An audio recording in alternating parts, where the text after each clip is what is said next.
Hello everyone and welcome back to another book review. After reading a lot of nonfiction over the last couple days, I decided to take a break and read a funny fiction book. So I chose The Management Style of the Supreme Beings. This is a novel by Tom Holt.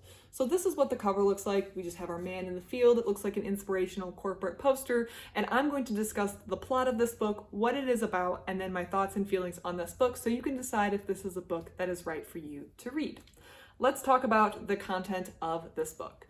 So maybe you can tell from the cover and the corporate-like style of the cover, but management of the universe is corporate, and it has been for a while. So the plot of this book is similar to how we would perceive religious doctrine today. There's a heaven, there's a hell, and there is a supreme being. However, this is all corporatized. There are workers, there are standards, there is efficiencies, there are KPIs to meet. We have stuff to do. And the supreme being is getting to the age where he just wants to go fishing in an interdimensional planet somewhere and does not want to deal with this thing. He decides he's going to sell to a management company. This is the best thing for all people involved. They can decide what the moral system is going to be, what the pluses and minuses are going to be, and how he's going to handle people for messing up, basically. And he is going to retire with his son. The Supreme Being decides that the perfect buyers are a group of individuals called the Venturi brothers. So the Venturi brothers are your classic, let's call them like corporate America style individuals. They are about efficiency, they're about profit, they're about profit, they're about profit. And we're going to do things their way from now on. So the Venturi brothers are deciding that they're going to take over. They buy the property being the universe and management therein. They want to, of course, make sure that in this domain there are no other gods, which the Supreme Being says, oh, there's one remaining, who happens to be a figure we all know and love from childhood, but no one actually believes in him, so you won't have any problems, foreshadowing the eventual problems with the said remaining god in this domain. And the Venturi brothers set forward their motion to start changing things.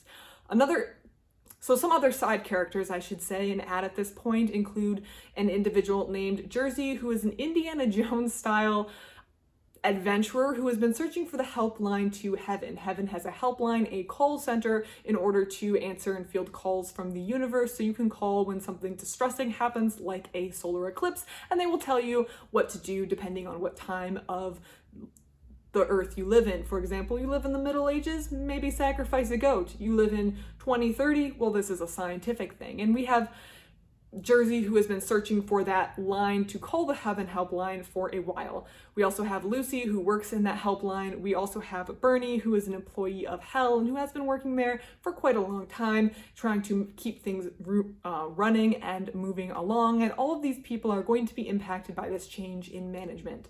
The big change is the Venturi brothers are doing away with good and evil. There is no more of that. Everything that is previously classified as a sin is now just a fine, and if you can pay the price, you can do this, you can do the crime. So it's more like, instead of if you can't do the time, don't do the crime, or whatever that saying is, now it's if you can pay the fine, you can do the crime or the sin. So people quickly become maybe unhappy with new management down on Earth, and there is talks that maybe a different god, one that they previously did not believe in, maybe could be better. As also all these individuals are trying to figure out their new role in this new universe as a supreme being goes off fishing on a different planet.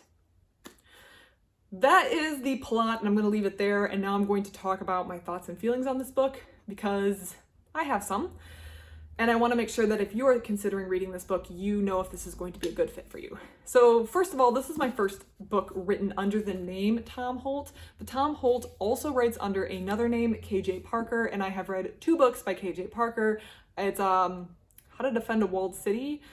I know exactly what the cover looks like, so I hope I got that title right. And Prosper's Demon. I liked both of those, but I had the same nitpick with both of those that I also have with this, so I can see that there's possibly a theme here. The main thing that I think would probably turn people off from this book, and there's one thing I think would turn people off. I'm going to stop there. And that is the humor style. Now, I do not like reading reviews of books that I've read. I don't read them until after I've read the book, if I read them at all, mostly because I don't want other people's perceptions to necessarily color my influence, especially now that I want to review books.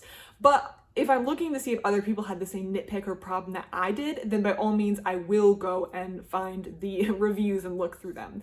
I thought that the humor style was going to be a controversial point in this book because it's a very distinct humor style and it won't land with all people. In fact, I think that's all humorous books. They're either going to land or not, and that's something that as a writer might be out of your control. Different humor styles suit different people. And that was a complaint in some of the reviews that rated this book negatively. They found it not very funny, and I found it quite funny. So it is a difference in humor style.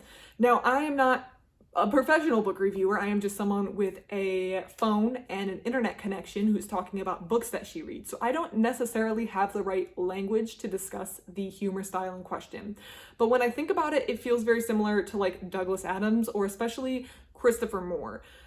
And also, maybe slightly Terry Pratchett, and I'm not sure what the similarities between all three of them are. If they exist on a timeline, and I'm gonna leave Douglas Adams out of it because I haven't read him since high school. Christopher Moore is very much, I would say, not family friendly. His humor style tends to be a lot, even for me. I don't need everything sanitized, but he's sometimes quite extreme in my opinion. Although when I did look up this book on Goodreads, many of the recommended books were Christopher Moore, which confirms my suspicion that their humor styles are similar. Terry Pratchett, on the other hand, I find very quite sanitized, family friendly, like something I could recommend my mom and not feel like I'm gonna have a chat the next time I'm there at Thanksgiving. So in between is probably Tom Holt, where he's not quite as raunchy and extreme that I find Christopher Moore, where sometimes I'm just rolling my eyes like, wow, this is a lot, Christopher Moore, but it's not quite super sanitized and family friendly. It's just a fun, but it also falls in that humor style is what I'm trying to say. Again, I don't have the right vocabulary to discuss this humor style, so I don't even know what it is that connects all these authors, but they're all similar. And I noticed after I thought this, on the back, Christopher Moore wrote a little blurb on the back. So,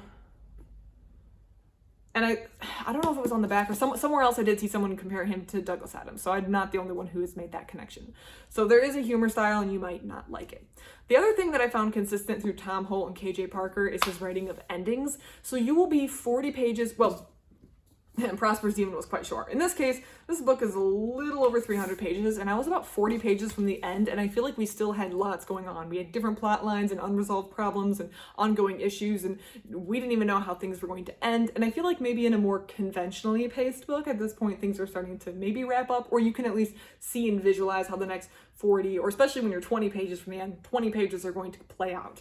I feel like every Tom Holt, KJ Parker book I read, I don't know how things are going to end until about 1 to 2 pages before the ending. And then things just wrap up just like that. We're all done. And it's quite surprising. Now, Prosper's Demon, when I read that book, because it was more of a novella of a very short length, it was understandable that things were going to wrap up quickly. I do find that novellas tend to have that style. But when I read How to Defend a Walled City, that was, I felt like there was a very sudden twist at the end where the story just changed, and in this case I feel like things also wrapped up very, very quickly. I don't necessarily mind the quick ending, as it's not like a big negative for me, but it's also something that I'm always like prepared for now when I read a book by him, because I know we're going to go on a wild ride right up until the last page, and I think that's something that could bother other people who prefer maybe a more conventionally paced book. If you've read The Management Style of the Supreme Beings, please let me know. I'd love to hear about it. Otherwise, thank you so much for watching, and I hope you have a great rest of your day.